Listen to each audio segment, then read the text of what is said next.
નમસ્કાર, Indian police press ન્યૂઝમાં આપનું સ્વાગત છે. બોરસદમાં ઘોડા છૂટી ગયા પછી તબેલાને તાળા મારવા જેવો ઘાટ ઘડતું એપીએમસી.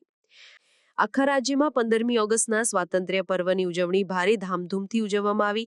શહેરો લાઇટોથી ઝળહળી ઉઠ્યા ત્યારે બોરસદની એપીએમસી માર્કેટયાર્ડમાં સ્વાતંત્ર્ય પર્વ પછી લાઇટિંગ અને ડેકોરેશન કરવામાં આવતા તંત્રએ બુદ્ધિનું દેવાળું કાઢ્યું હતું. દેશભરમાં સ્વાતંત્ર્ય પર્વની ઉજવણી ભારે ધૂમધામથી કરવામાં આવે છે અને તેની તૈયારીઓ 2 ઓગસ્ટથી શરૂ કરી દેવામાં આવતી હોય છે. શહેરોમાં તિરંગા યાત્રાઓ કાઢવામાં આવી રહી છે. સરકારી કચેરીઓ સહિત રોડ રસ્તા જાહેર બિલ્ડિંગો પર લાઇટિંગ કરવામાં આવે છે. આખા શહેરને નવોઢાની જેમ શણગારવામાં આવે છે. દેશભક્તિના ગીતો સર્વત્ર સાંભળવા મળતા હોય છે. ત્યારે બોરસદનું એપીએમસી માર્કેટયાર્ડ એ સ્વાતંત્ર્ય પર્વની ઉજવણીને મજાક બનાવીને લાખી દીધું છે. જો કે આ એપીએમસીની અક્ષમ્ય ભૂલ કહી શકાય તેમ છે.